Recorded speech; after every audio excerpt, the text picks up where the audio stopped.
O corpo da mulher gestante muda todo dia. Tem mulheres que acreditam que dor na relação é normal. Eu só parei e eu não conseguia mais mexer uma perna. Nossa. Eu falei, Amanda, não consigo sair daqui. A fisioterapia, ela reduz em 4 horas o trabalho de parto. Hello everybody, please be welcome. Sejam todos bem-vindos a mais um Talkland. Essa terra de conversa boa que só tem convidado incrível. E vocês já vão descobrir quem tá comigo aqui. Gente, eu conheci essa convidada quando ela era pequenininha. Tava no prézinho na escola e quando eu olho pra ela agora, eu penso, gente, como é que ela tá? Essa mulher tão linda, faz um trabalho tão bacana que vocês já vão descobrir qual é, né? Mas antes de tudo, deixa eu apresentar o nosso patrocinador oficial do dia, que é a Atos Idiomas. Então, precisa aprender inglês? Corra para Atos mais próxima de você, faça um nivelamento se você já tem estudado alguma vez na sua vida, ou comece do zero, porque nunca é tarde para começar inglês e explorar esse mundão. Então agora com vocês, Thaís, se apresenta pra galera. Obrigado, Ana. Então, eu sou Thaís Pascoaloto, sou fisioterapeuta, especialista em saúde da mulher e trabalho especialmente com gestantes, né? Então, através da fisioterapia pélvica, a gente atende as mulheres de modo geral, só que o meu foco maior e o que brilha meus olhos hoje são as gestantes. Olha só, gente, antes de conversar com a Thaís, de conhecer um pouco mais sobre o trabalho dela, eu pouco sabia sobre a fisioterapia pélvica e sobre todas as vantagens e pontos positivos assim que ela pode trazer para nossa saúde, para a saúde das mulheres da nossa família, né? Porque a gente, em momentos específicos da vida, você enxerga a tua avó sofrendo, a tua mãe sofrendo, a tua filha sofrendo, né? E hoje a gente já tem resposta, já tem ajuda para muita coisa, né? Para começar, Thaís, vamos contando pra galera o que é a fisioterapia pélvica. Então tá. Onde é que fica a pelve? A pelve. Muito bem. A pelve e assim, o assoalho pélvico, que é o músculo, né, que tá lá junto com a pelve, ele não é um músculo muito falado, muito conhecido, porque ele fica escondido, né? Então, se a gente for pensar em fisioterapia pélvica, às vezes as pessoas pensam, mas onde vai fazer essa fisioterapia, né? É abstrato? Não é palpável, né? Mas assim, a gente tem músculos, né, que são muito... com uma função muito grande, né, do nosso corpo, que o assoalho pélvico, ele é o chão do nosso corpo. Então, ele está lá na base da nossa pelve. Ele que sustenta tudo. Ele que sustenta nossos órgãos, ele que sustenta toda a parte de intestino, bexiga, útero. E pensa quando essa mulher está gestante, o quanto essa musculatura sofre. Porque ela, além de suportar todos os órgãos, ela também suporta um bebezinho, uma placenta, líquido e tudo mais que está ali. Então, a fisioterapia, ela atua nessa região da musculatura mesmo do assoalho pélvico, trazendo o quê? Percepção, força, coordenação motora, né? Porque muitas vezes a pessoa fala, eu sei contrair os músculos do assoalho pélvico, mas aí a gente vai avaliar a paciente, ela empurra ao invés de contrair. Então, coordenação, saber o que de fato essa musculatura faz, né? Então, a fisioterapia vem para isso, para dar percepção, para fortalecer e trazer benefícios que muitas vezes, né, são para a vida toda. Claro, e tem muitos problemas de saúde que são relacionados com disfunções na pelve, né? E eu fiquei impressionada até com tantas comorbidades ou assim, prejuízos para o corpo, coisas que a gente vai sentindo que não tendo noção, não faz uma relação direta com a pelve, né? Gente, vocês já imaginaram a força dessa bichinha para sustentar tanta coisa? Imagine quando é uma gestação de gêmeos, trigêmeos, é muita força, né? E esse músculo, com o passar dos anos, ele vai perdendo a tonicidade, Thaís? Isso, com certeza, vai. É? Porque igual qualquer outro músculo do nosso corpo, né? Se a gente for pensar, músculo é feito, né, todos iguais. Sim. E aí a musculatura do assoalho pélvico, por ela ser totalmente exigida durante todo o período da vida, chega um momento que se a gente não fortalecer, se a gente não trabalhar, a musculatura vai sofrer. E aí vem, né, as sobrecargas lá atrás, né, lá na terceira idade, né? As mulheres começam, eu tô tendo perda de urina, eu tenho um probleminha aqui, e as pessoas acabam normalizando. Então, e não é normal. Várias disfunções aparecem se esse assoalho pélvico não está mais tão resistente como deveria estar, né? Vamos dar exemplos, então, você já citou alguns, né? A questão de perder urina.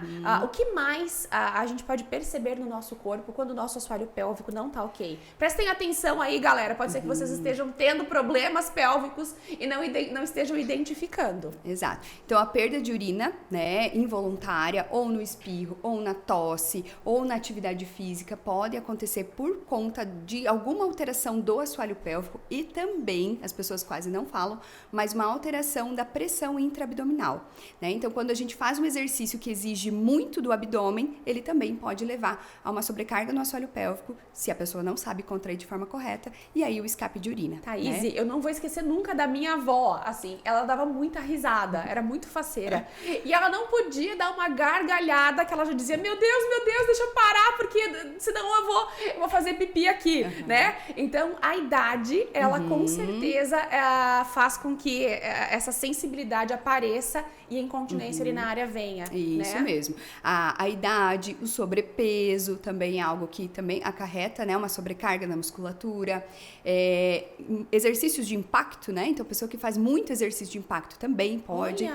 Ao longo dos anos, né, a musculatura vai sofrendo com aquele impacto e se a pessoa não consegue contrair, não consegue ter o controle, ela acaba também tendo a perda urinária. E o grande problema é as pessoas acabam normalizando isso. E não é normal perder urina em qualquer idade, em qualquer situação. Não é normal. Não é normal na gestação, não é normal na idade, né, nos idosos, criança não é normal, né? Então a gente não pode... E na gestação acontece justamente pelo peso? Isso, pelo peso, muitas vezes, e por até postura.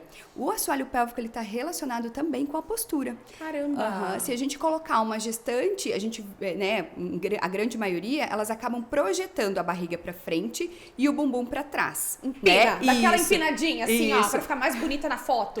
Para tentar equilibrar os pesos. Também, E aí acaba sobrecarregando essa musculatura. Então, quando a gente alinha essa gestante, quando a gente alinha essa coluna, a gente tem uma efetividade da musculatura muito maior.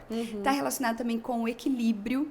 Então, a gente faz testes durante, né, as sessões e a gente vê que muitas vezes o assoalho pélvico que não está trabalhando de forma correta, ele está relacionado com o equilíbrio. A pessoa fica, né, instável por conta da falha dele. Então, essa fisioterapia pélvica, ela é indicada para uma infinidade de... A gente pode chamar de doenças? Como é que a gente pode chamar? Patologias, né? Disfunções. Disfunções, acho que ficou perfeito. Disfunções, fica perfeito. Então, querem dar uma revisada com a Thaís aí, ó? Quais são as principais disfunções que podem ser tratadas com a fisiopélvica? Então, primeiro, a incontinência urinária, que é a mais comum. Com constipação intestinal. Então, Caramba! se a gente for pensar, mas o que tem a ver, né? O intestino tem. A musculatura muito tensa também, porque não adianta a gente ter um músculo super forte e não ter um músculo que relaxe de forma normal. Então, a gente sempre coloca, o músculo tem que ser funcional. Saber contrair e saber relaxar no momento que precisa. Então, a constipação também é uma patologia, uma disfunção muito relacionada com o assoalho pélvico. E com a fisioterapia a gente trata isso, traz essa musculatura para função e aí a pessoa consegue evacuar com mais facilidade, né? Ou ter pelo menos aquele período mais curto entre uma evacuação e outra, porque muitas vezes as pessoas ficam 5, 6 dias sem evacuar. Nossa. E às vezes não é nenhuma disfunção relacionada com o intestino ou com a alimentação, e sim musculatura mesmo. Então, aquelas pessoas que já tentaram de tudo, já fizeram dietas específicas para intestino, já tomaram medicação para intestino e não estão tendo resultado, podem buscar ajuda de fisiopélvica. Com certeza. A gente tem, várias técnicas, né, para o relaxamento muscular. Entendi. Uma que a gente sempre ouve e que é o que a gente mais vê aí é a forma de sentar no vaso sanitário. Né? Como sentar de forma correta para o músculo relaxar e aí a pessoa conseguir evacuar. Né? Então, o banquinho é uma opção bem bacana. Né? Banquinho para os pés? Isso. A pessoa senta e coloca o pé em cima do banquinho e a musculatura lá atrás relaxa. Porque várias reportagens e estudos já mostraram que a posição do vaso sanitário, ela não é perfeita para a anatomia do nosso corpo, exato. Né? Porque nos primórdios a gente fazia um pouco diferente. O número 2. É verdade. E hoje em dia o vaso, ele realmente não anatomicamente não ficou perfeito, né? Pra tudo ali dentro, inclusive pra nossa pelve, né, Thaís? Isso mesmo. Show. Isso mesmo. Então, mais algum fator? Sim, tem. Aí a gente pode relacionar também com a disfunção sexual, né? Dor na relação sexual. Tem mulheres que acreditam que dor na relação é normal, né? E levam isso pro resto da vida. E nunca vão procurar, porque lá atrás minha mãe falou que doía e acabou que aquilo se criou uma verdade, né? Fica aquela... E aí aquilo pra ela é sempre. E não, dor na relação não é normal. Sempre que tiver dor, vá procurar ajuda, porque tem alguma coisa em disfunção. E aí quando a gente pega uma paciente, né, que tem esse relato, a gente vai avaliar a musculatura e a gente vê que o músculo tá super tenso, super rígido, né? A musculatura totalmente incapacitada do relaxamento. Então aí vem mais uma disfunção que a fisioterapia consegue um benefício gigantesco, né? Gente, ó, a gente já tá vivendo em um mundo de tensão, não é mesmo? Todo mundo doido, todo mundo estressado. Até a pelve da gente tá se comportando de uma forma estressada. Vocês estão percebendo? É verdade. Meu Deus do céu, que loucura! A gente fala, né? Igual o intestino é o segundo cérebro, né? Então, acaba que a pelve, ela tá totalmente relacionada também com todo o estresse. Thaís, e a gente fala, enquanto você estava falando sobre a incontinência urinária, eu lembrei de um caso que eu ouvi aqui na escola por esses dias. Tivemos shows do Rock in Rio agora, né? E casos de meninas que pegaram fraldas dos avós, colocaram aqueles fraldões pra esperar o bendito do Justin Bieber lá na frente do palco. Isso possivelmente faça muito mal pra saúde, não faz? Porque, claro, se elas usaram a fralda e não ficaram segurando por muito tempo, mas duvido que elas já foram fazendo xixi logo de manhã, né, Thaís? Com certeza não. Ai, que situação, gente! Segurar a urina também não é bacana, né? Porque a gente tem uma função do músculo da bexiga em se relaxar pra acumular aquela urina e também se contrair. Então, imagina você todo momento precisando ir ao banheiro, aquela bexiga tentando contrair, você segurando. Isso, a retenção urinária não é legal. A gente sempre aconselha em torno de 2 a 3 horas, no máximo, esvaziar essa bexiga, porque pode trazer malefício, com certeza. E isso tem pessoas que acabam fazendo isso o dia inteiro, não só em pequenas situações, como que aconteceu ali. Às vezes, o dia todo, a pessoa vai segurando, e aí chega um momento que não é mais capaz de segurar e acaba perdendo urina. Eu tenho que compartilhar contigo que eu preciso melhorar nesse aspecto, porque às vezes eu tô com vontade de fazer xixi lá no começo da tarde e o dia vai passando e você vai emendando um atendimento logo após o outro. Quando vê, a vontade passa, né? Passa. Você esquece dela, não sei o que acontece, se tem uma explicação fisiológica para isso. E às vezes chega às 6 horas da tarde e você pensa, meu Deus, aquela vontade do xixi do início da tarde, ela não foi atendida, né? Então, vocês que estão assistindo esse podcast aí, ó, liguem o alerta. Aproveitando que ligaram o alerta, já deixem aqui, já curtam o nosso vídeo para que mais pessoas acessem esse conteúdo, porque ele pode ajudar muita gente que está ao seu redor. Uma pergunta boba que me veio agora. Esse estímulo é feito só em mulheres? A fisioterapia? Não. Pode ser feita em homens também.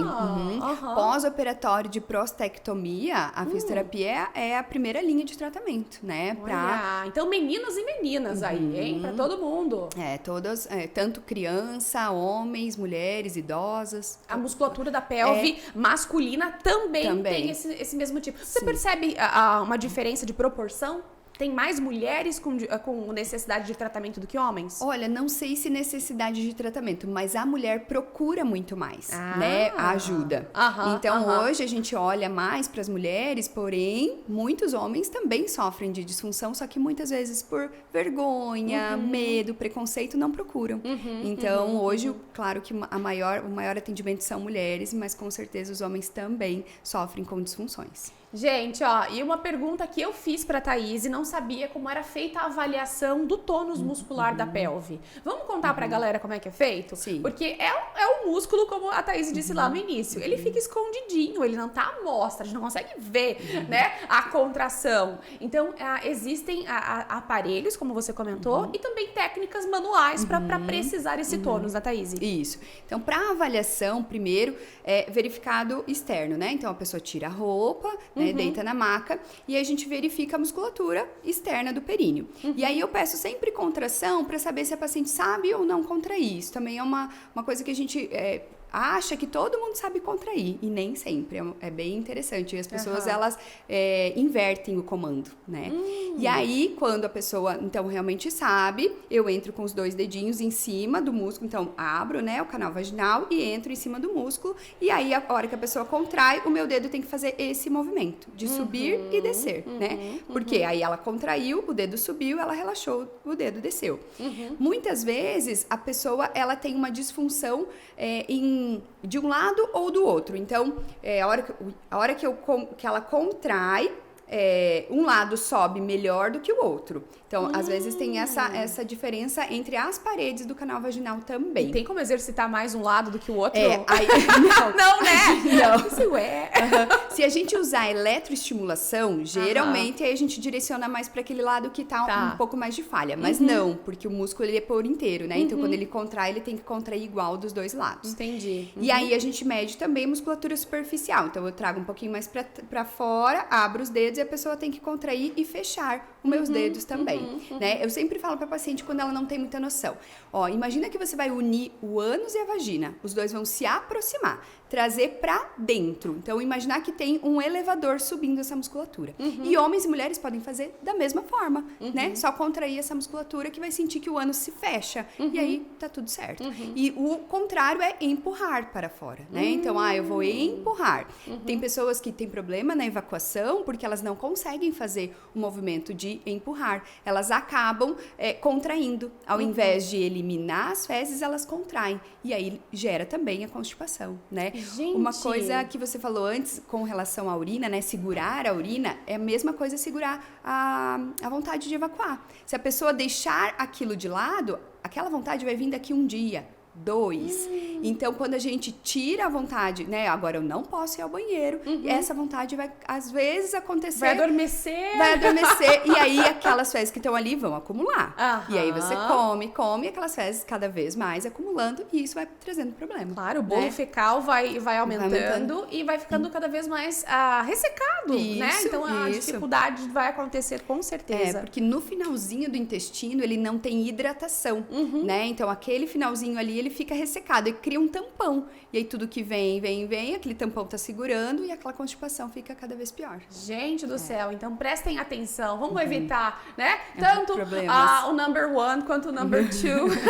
Vamos dar uma atenção especial, porque eu tenho um tio, né? Que era muito engraçado, porque ele vinha e ele, como é que você tá? Você tá bem? Você tá comendo bem? Tá indo no banheiro direitinho? Pra ele, ir ao banheiro com uma rotina correta era sinônimo de saúde. E a gente dava muita risada na época. Eu falava assim, gente, tá perguntando isso, né? E não é muito sábio. Com certeza. Já era. Ele tava em 2035 lá atrás já. Isso mesmo. Ele tem toda a razão, porque a partir do momento que o corpo funciona, né, normalmente saudável, a pessoa tem que evacuar todos os dias. Um dia sim, um dia não. Tem que ir ao banheiro. Thaís, e essa fisioterapia, a gente comentou já sobre idosos, mas eu tenho uma filha que teve problema renal muito cedo, né? Então, de bebê, a Luísa já tinha infecções urinárias de repetição, né? Então, desde que ela nasceu, praticamente, nós ficamos um ano inteiro. O primeiro aninho da Luísa foi todos os meses de internamento. Porque as febres vinham muito altas, né? Eram picos, assim, ela chegou a ter até algumas convulsões de tão forte que era a febre. Então, a gente ia internar e a gente demorou um pouco para conseguir o diagnóstico, né? E lá, perto do aniversário de um aninho dela, veio o diagnóstico de refluxo vésico-uretral, que é essa dificuldade de que a urina fique ali na bexiga, né? E não volte pro rim. Ela tinha a mesma coisa que eu tinha na infância, a Luísa teve e a Ana Júlia também teve. Por que não, né, meu Brasil? É uma coisa que dizem os médicos que não é genético. Será, gente? Eu tive as minhas 2 filhas também, tudo bem, né? Vamos. Mas as duas, nós 3, na verdade, né? Sofremos com esse refluxo vésico-uretral. E aí, tratando esse rim, descobrimos que ela também tinha que fazer um acompanhamento de bexiga, né? E ela fazia isso, nem tinha aqui na região ainda para as crianças, a gente tinha que ir para Curitiba fazer esse tratamento. E a gente usava uma eletroestimulação, né? Para fazer como você citou. Isso acontece com a maior parte dos pacientes, ou a maior parte dos pacientes faz a fisioterapia treinando e fazendo exercício mais físico da pelve. Não, nem sempre só exercício resolveria, né? Então, no caso dela, a hiperatividade, o que que é? Então, vamos entender que a bexiga, ela se enche, ela manda informação para o nosso cérebro dizendo, ó, é hora de me esvaziar. Aí a bexiga esvazia. A hiperatividade, ela pouco enche e já tem uma irritação que faz com que ela tenha que esvaziar logo. Então, o que que a gente... É como se fosse um sensor equivocado. Isso. Ele tá dizendo que ela já tá cheia, mas ela nem encheu quase. Imagina, eu acabei de tomar um copo de água, eu preciso ir ao banheiro. Tomei um copo de água, eu preciso ir ao banheiro. Que jeito, né? A musculatura, ela acaba tendo uma disfunção porque ela contrai com muita facilidade. Então, uma das opções, né, de tratamento dentro da fisioterapia é a eletroestimulação para tentar inibir um pouquinho dessa hiperatividade, relaxar um pouquinho mais o detrusor, que é a musculatura da bexiga. Então, a eletroestimulação, ela traz o relaxamento para quê? Para que aquela bexiga consiga se encher mais e aí ela esvazie com um pouquinho mais de líquido ali dentro, né? Então, consiga reservar um pouquinho mais ali. Mas nem todos os tratamentos são com eletroestimulação, né? Existem também exercícios direcionados para a musculatura, né? Então, exercícios, eu sempre trabalho com, principalmente na incontinência urinária, com uma relação entre musculatura do assoalho pélvico, diafragma respiratório e transverso do abdômen, que é um músculo relacionado com o abdômen. Lembra que eu falei que muitas vezes a incontinência urinária está relacionada com o aumento de pressão intraabdominal? Sim. A gente coloca um músculo que trabalha essa estabilidade. E um deles é o transverso do abdômen. Então, exercícios também relacionados com outra musculatura vão repercutir no assoalho pélvico. Você vai fazer a fisiopélvica, você vai ficar com o abdômen trincado. Eu tô sentindo isso, eu já quero marcar. Vamos lá. Olha, o benefício, assim, vai ser estético também, porque, olha, eu tô imaginando ali a estimulação, vai ser interessante esse negócio. E aí, a gente coloca o músculo para trabalhar sozinho, né? A gente coloca a função dele e coloca o mais importante que eu falo para minhas pacientes, colocar no seu dia a dia o exercício. Não adianta ir ali na fisioterapia, uma vez na semana, fazer o exercício, tchau e benção, e achar que vai ficar bom, né? Então, a persistência, usar isso na sua rotina faz com que a gente acabe com o problema, né? Vai sanar de fato. Porque eu coloco na função da paciente, né? E cada paciente tem uma demanda. Claro. Não é protocolo, né? Então, para você é um tipo de exercício, para outra é. E assim por diante. Não, eu fico encantada como a tecnologia vem para auxiliar, né? Na medicina, na fisioterapia, em todas as áreas. Você contando agora, eu lembrava de um exercício que ela fazia lá em Curitiba, que era com videogame. Isso. Passavam imagens na tela e ela tinha que, em alguns momentos, relaxar, em alguns momentos contrair, de acordo com a imagem que ela via. Então, é muito interessante isso, né? Então, obrigado aos programadores de games aí, que junto com os médicos conseguem trazer essa ajuda pra gente. Isso aí é o biofeedback. Né? Ela conseguia visualizar naquela telinha, principalmente para criança, que tem que ser algo muito interativo, né? Ela conseguia visualizar o que ela estava conseguindo relaxar e o que ela estava conseguindo contrair. É isso mesmo. Aí. E para adultos também existe, né? O biofeedback. Só que a gente trabalha mais com gráficos, né? Então, a paciente contrai até chegar num pico do gráfico, relaxa até chegar no outro, dependendo da função que ela também ela precisa. É mensurável para que ela enxergue o potencial do tônus através desses gráficos. Exatamente. Interessante. Porque se é muito abstrato, você não sabe se tá fazendo certo, né? Exatamente. Thaís, vamos entrar no universo das gestantes agora? Vamos lá. Porque como você disse lá no começo da conversa, é o que faz brilhar o teu olho. E é a linha que você escolheu para ser, assim, a sua rotina de vida, né? O braço principal do teu trabalho hoje é esse atendimento às gestantes e essa condução e esse auxílio até o parto. Né? Então, eu acho um trabalho muito bonito. Quando eu engravidei da Luísa, 12 anos atrás, não era muito comum, assim, a gente não via tanto.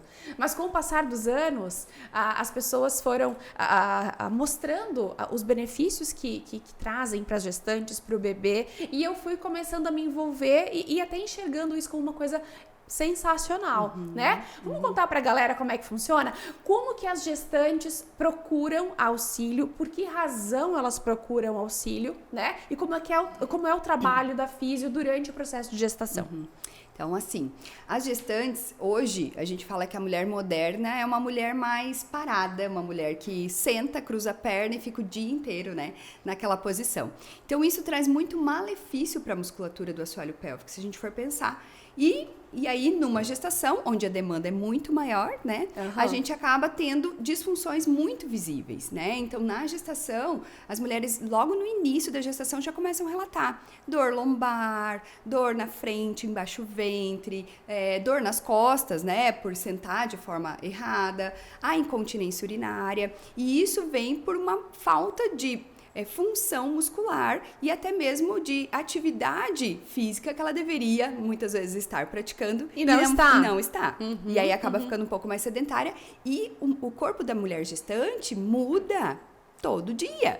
Eu falo, não muda de semana em semana, são todos os dias. Ela acorda, vai dormir de um jeito, acorda com a barriguinha um pouquinho maior.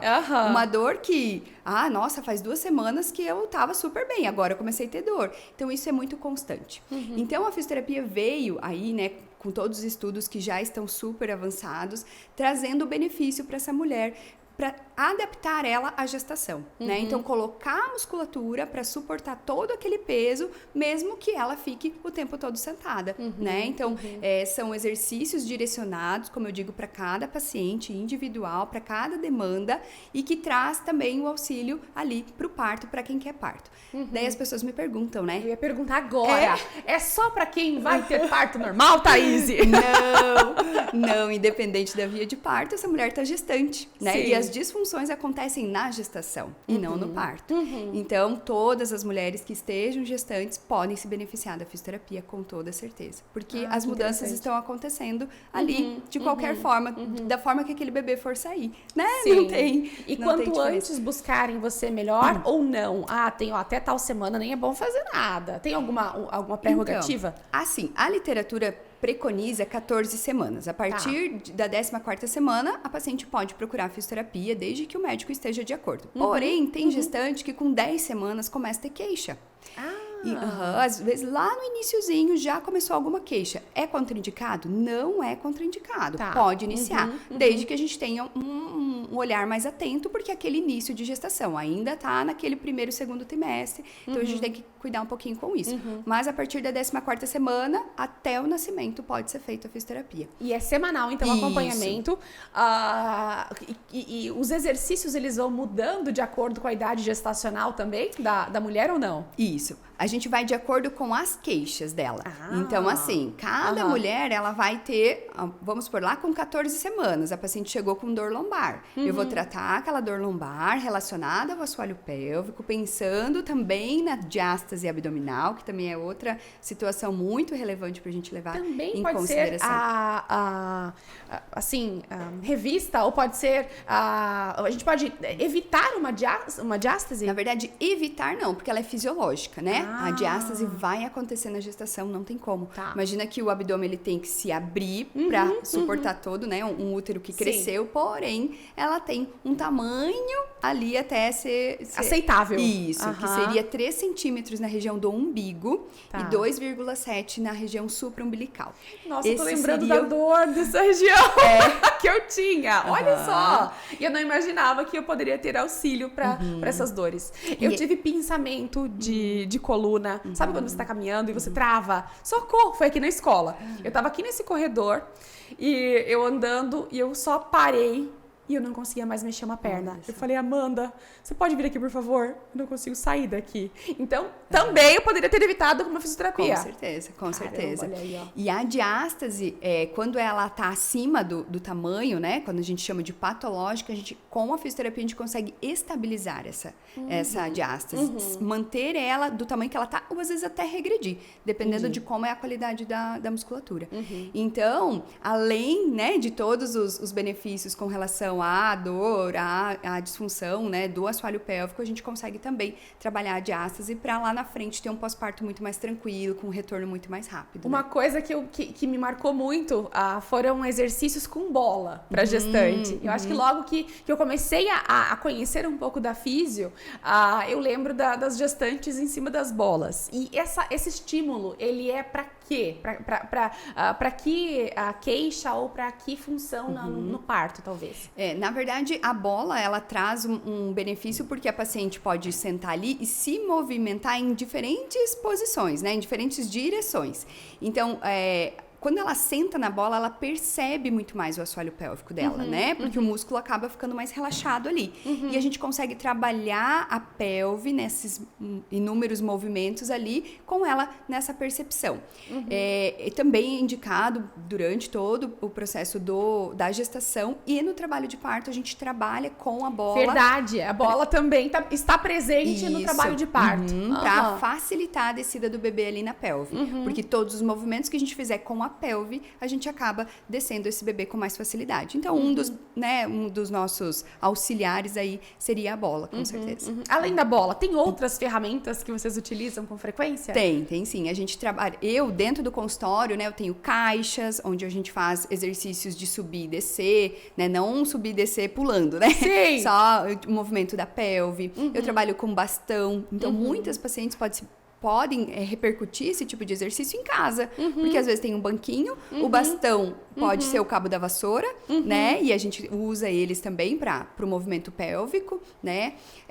Bola, eu uso também aquela faixa elástica, que também pode ser substituída. Eu falo para os pacientes, você pode pegar uma meia calça, uma leg e pode fazer exercícios também com a faixa elástica. Então, o ideal é que elas aprendam os movimentos durante as sessões, mas que elas continuem fazendo esse estímulo durante a semana, durante os outros dias também. Exatamente. Tudo que eu passo para elas durante as sessões, a gente repercute em casa.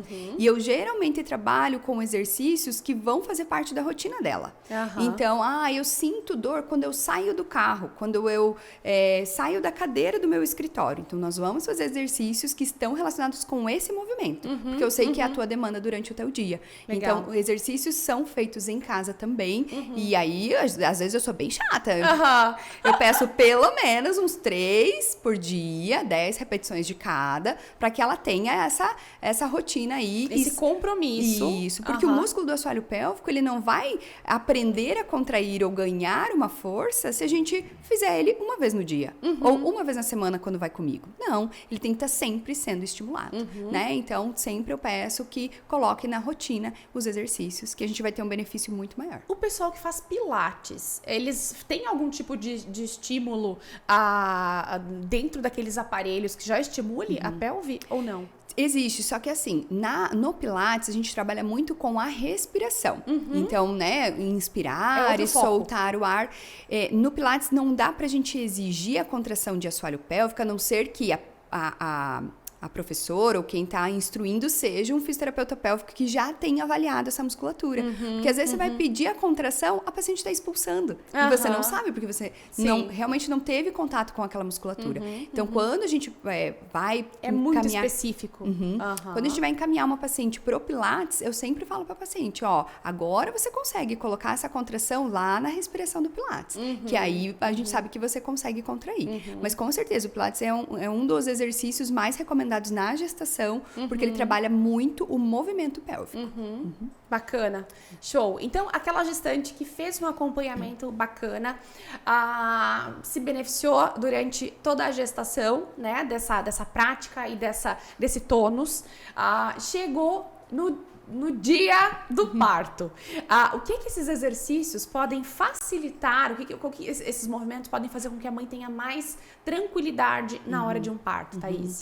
Primeira coisa é consciência corporal. Né? A partir do momento que ela trabalhou esse corpo e mesmo que ele estando em transformação constante, ela entende o que de fato está acontecendo com o corpo dela. Então, ter esse ouvido atento ao que o corpo está pedindo no momento é algo que é a grande chave de um parto, eu acredito, né? Tem paciente que fala assim pra mim, Thaís, mas na hora, qual exercício que eu vou fazer? Eu falo pra elas, você vai saber, porque o teu corpo vai dizer e você conhece o que o teu corpo tá pedindo, porque a gente trabalhou isso durante todo esse período gestacional, né? A gente pontuou todos os movimentos necessários, então escutar o corpo é algo muito importante e que ao longo do processo a gente aprende, né?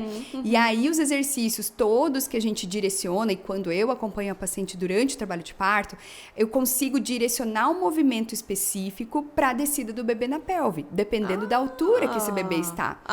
Então, conforme o movimento que ela faz, ela tira, bloqueia os ossos da frente do bebê e ele consegue descer com mais facilidade. Olha só, então é bom para a mãe e para o bebê também. Sim, existem estudos que falam que a fisioterapia, ela reduz em 4 horas o trabalho de parto de uma mulher. Nossa! Porque com os exercícios direcionados corretamente, né, no momento do trabalho de parto, a gente consegue fazer com que esse bebê desça com mais facilidade. E aí, tendo um músculo do assoalho pélvico super funcional, porque ele sabe contrair, ele sabe relaxar, esse bebê também consegue girar mais certinho em cima do músculo do assoalho pélvico e no momento de sair, o bebê, a musculatura relaxa. Isso tudo a gente ensina durante as sessões de fisioterapia. Que incrível, que incrível. E aí o bebê nasceu, mãe feliz, família toda faceira. Essa mulher que fez esse treino, fez esse acompanhamento, ela vai ter uma recuperação mais rápida também? Sim. No pós-parto? Com certeza. A gente volta a falar sobre a consciência corporal, né? Então, ela entende o que está acontecendo com o corpo dela e aí, como ela teve estímulos durante a gestação, ela consegue colocar em ação no pós-parto. Então, a diástase, que é, né, a separação ali, a gente trabalhou esse músculo para estabilizar ela durante a gestação, vai ser muito mais fácil trabalhar no pós-parto. Às vezes, com exercícios em casa que eu peço para elas fazerem, a musculatura já vai voltando ao normal. No parto normal hoje, é uma das coisas que a gente mais levanta a nossa preocupação, não diria, mas um alerta seria para a laceração do períneo, né? Nossa, isso é um tabu, né? Tem mulheres que falam, pelo amor de Deus, eu não vou fazer jamais um parto normal por conta do medo da laceração, né? E aí, isso a gente consegue trabalhar na fisioterapia para preparar esse músculo para no momento do parto ele consiga relaxar, ela identificar isso e aí a gente tirar, pelo menos, né, minimizar a probabilidade de ter uma laceração, né? Então, com uma recuperação mais... a paciente treinou essa musculatura, não teve, ou teve uma laceração grau leve, né? Grau pequeno, aí a recuperação é muito mais rápida também, né? Thaís, antigamente o pessoal fazia um corte para ajudar. Hoje em dia ainda é feito? Não, episiotomia, né? Não é feito mais. Era uma prática onde os médicos achavam que cortando a musculatura, eles facilitariam a saída do bebê e ajudariam a mãe. Aí, ao longo do tempo, foram vendo que a episiotomia, ela trazia mais malefício para a musculatura do assoalho pélvico, porque era um corte no músculo. E o que começou a fazer que parou a episiotomia? Foi mudança de posição na hora do parto. Então, se a gente for pensar como eram feitos os partos antigamente, a mulher deitava, colocava o pé na perneira e ficava com toda a musculatura, toda a parte óssea bloqueada, né? Então, o sacro que ele ficava apoiado na maca, ele não conseguia se abrir ou ter mobilidade para a passagem do bebê. Então, ao longo do tempo, foram experimentando e deixando as mulheres experimentar novas posições. E aí a gente foi vendo que, tirando a pressão do assoalho pélvico, a gente conseguiria não ter tanta laceração. Então, as posições... inúmeras, né? A que a mulher quiser. Perguntar agora pra você isso. Você faz o acompanhamento dessas mamães desde a gestação até o momento do parto, né? A gente vê muito em série americana que as mulheres ficam assim, de pé no quarto, enfim, em diferentes posições, né? Não tem regra mais, então? Não tem regra mais. A posição que a mulher se sentir bem, né? Então, o que a gente faz? A gente treina várias posições durante o período gestacional para que ela vá experimentando o que ela pode fazer e no momento do parto ela vai encontrar. É escutar o corpo, como eu sempre digo, porque elas têm essa consciência corporal e na hora ela vai encontrar a posição que ela mais se sente bem. E existe aqui em Toledo a possibilidade de fazer um parto na água? Tem. Tem? No hospital, no Bom Jesus, existe uma banheira dentro da casa de parto e no HGU também. tem um quarto com a banheira. Então Isso já pode aí. fazer parte igual de filme, gente. Já. Que lindo! Lá nos Estados Unidos as pessoas, muitos fazem em casa, né? Eu vejo desmontando a banheirinha na sala lá e preparando. Eu falo, mas que mulherada corajosa. Os partos domiciliares, né? Planejados, né? Muito interessante. Muito. Então, e a posição do parto são inúmeras. Então, eu só vou citar algumas para que as mulheres já comecem, né, a pensar como ficaria. A posição que hoje a literatura traz como a que menos lacera é a posição de lado. A paciente deitada de lado, né, a mãe deitada de lado, e aí com um pouquinho de elevação da perna e o bebê o bebê nasce daquele jeito. E tem alguma posição que você percebe que as suas gestantes têm mais facilidade? Eu acho que é a banqueta, né? Existe uma banqueta de parto, né? Onde a paciente senta, é uma banquetinha, e ela tem o apoio das mãos. Então, a hora que o bebê começa a forçar lá embaixo, ela consegue direcionar legal a força lá. E ela segurando e ela segura na... Não precisa esmagar a mão do marido, mas da mãe, da Thaís, né? Isso aí. A gente sempre coloca o pai junto. Né? Porque o pai, eu sempre falo, o pai tem 50% da carga. Isso aí. Da bênção também, né, minha gente? É isso aí. Então, não vai sofrer sozinha a mãe, não. Vamos colocar o pai junto. E esse apoio é muito importante, né? O pai estar ali, ou o acompanhante, né? E aí, a gente sempre coloca o pai atrás para dar esse suporte, porque no momento da contração, ela vai fazer a força, ela direciona, só que tem um momento de relaxar. Então, quando ela relaxa, ela se encosta no pai lá atrás, e aí descansa um pouquinho entre uma contração e outra. Então, é muito legal o pai estar junto, né? Ou quem ela preferir que esteja, né? Ai, que legal, que show. Então, a gente falou sobre muita coisa. A gente falou sobre incontinência urinária, a gente falou sobre bexiga hiperativa, sobre a gestação, sobre preparo para o parto, né? Mas tem uma comorbidade também que é muito presente nos dias de hoje. Acho que teve até um papo meio polêmico sobre, eu acho que uma artista famosa comentou em algum lugar, né? Sobre a bendita da endometriose, gente. E quando quando eu li que essa fisioterapia pode ajudar a evitar tantas dores, eu achei incrível, porque quanta mulher sofre com endometriose, né, Thaís? Então, esse endométrio danado, ele escapa. Vamos explicar pra galera o que é, mais ou menos, a endometriose, como é que ela incomoda tanto as mulheres? Isso. Além, né, de ser uma doença que hoje em dia a gente vê muito, é uma doença que deixa as pessoas até com medo, né? Porque eu tenho uma dor tão terrível dentro de mim, o que eu tenho? Né? Ela sempre vê o que eu tenho, eu tenho alguma coisa de errado, porque quando eu vou menstruar, essa dor é terrível, né? E aí, o que acontece? O endométrio, ele sai de dentro do útero e ele acaba se posicionando ou ficando depositado por fora da cavidade, né? Então, aí ele pode se fixar no intestino, na bexiga, pode subir por ali. Então, toda vez que essa mulher vai menstruar, esse endométrio se descama e aí vem essa dor terrível, porque é muito, né, perdidos ali na cavidade. E aí acaba tendo todo, né, o sangramento e as dores. E isso acarreta muitas vezes tensão. Né? Então, a musculatura ela fica tensionada, o tecido conjuntivo fica tensionado e isso causa dor. E muitas vezes relacionado, né? A mulher fala que é na relação sexual, né? Muitas não conseguem ter relação e aí vão investigar, tem endometriose e aí passa, né, pela fisioterapia pélvica e a gente analisa que essa musculatura é toda tensionada. Então, com recursos manuais, né? A gente utiliza muito, a gente vai liberando essa musculatura. Então, tem técnicas de liberação, de relaxamento da musculatura também, para que ela entenda também que há como a gente quebrar essas fibroses, né? E aliviar. São fibroses mesmo que ficam ali. Isso, Nossa. na região do assoalho pélvico. Quando a gente vai palpar, eu sempre falo assim, a tensão muscular é como se fosse a tensão que a gente tem no nosso trapézio. Sabe quando, você tá cansado o dia todo e você encosta aqui, ai, que dor. Tá dolorido. Dolorido, tensionado, duro. Acontece dentro do assoalho pélvico também. Então, e aí, quando mais grave, mais tensionado, formam cordões de fibrose e isso a gente tem que ir soltando ao longo das sessões. E tem um resultado muito legal, bem bacana. Que show.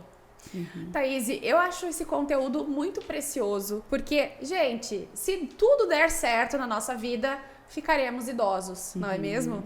Então, podemos chegar nessa idade com mais qualidade de vida, com mais disposição, com mais alegria, para dar gargalhada sem ficar fazendo xixi na calça, né? Com certeza. Ai, meu Deus do céu. Eu acho que toda a possibilidade de compartilhar conhecimento que venha a melhorar a qualidade de vida das pessoas é muito preciosa. Então, eu te agradeço de coração por ter vindo hoje aqui no Talkland. Quero perguntar pra você como é que as pessoas te encontram, Thaís. Vocês que estão no YouTube agora, já deram aqui, já curtiram o vídeo? Já peguem e encaminhem pra todo mundo que merece ter acesso a esse conteúdo. E agora você vai descobrir como achar e acompanhar a Thaís aí no dia a dia dela. Eu que agradeço, Ana. Muito obrigada. É muito bom estar aqui. Nossa, muito divertido. Amei. E amei falar do que eu realmente faço com muito carinho e que é a minha missão. Eu sempre falo, a minha missão é essa, é cuidar de pessoas. E eu lembrei agora que meu avô, o pai do meu pai já falecido, ele tinha uma percepção, ele era uma pessoa muito espiritualizada, eu falo. E eu era pequenininha e ele olhou pra mim um dia e falou assim pra minha mãe, essa menina vai trabalhar com a saúde. Olha! E eu imagino, eu tinha 4 anos, né? Nem sabia o que eu ia fazer na minha vida. Sim. E ele falou, e ela vai ajudar muitas pessoas. Então, eu levo isso como, assim, foi realmente o que... Ele enxergou a tua missão. Isso, ele falava, você vai trabalhar de branco, né? Ai, que amor! Acho que na época o branco... Ele teve Isso. uma visão, Isso, né? é como se o branco fosse algo da saúde, Sim, né? Algo sim. de cuidar de pessoas. Então, isso que eu faço com muito carinho, com muito amor. E o que seria de nós, né, nesse mundo, se não estivéssemos aqui para servir, né? Exato. Então, o seu trabalho realmente é lindo, ele muda e transforma, né, a perspectiva, inclusive, de um start de vida, né? Você torna tudo mais tranquilo, mais natural, mais leve, menos doloroso, né? Isso, então, obrigada pelo compartilhamento. Eu que Espero agradeço. que tenhamos outras possibilidades de conversar aqui no Talkland. Quer que a Thaís volte para conversar sobre outro assunto? Coloca aqui nos comentários, deem dicas pra gente. Nós estamos aqui para trazer conteúdo interessante, gostoso, leve e divertido. Né, Thaís? Isso aí. Obrigada de coração por eu ter que agradeço. vindo. Até Eu que a próxima. agradeço. Pessoal, agradecendo mais uma vez o patrocinador oficial do dia, Centro de Idiomas Atos. Quer aprender inglês com muita qualidade? Corra para Atos mais próximo de você. E nos vemos no próximo podcast. See ya! Bye, bye!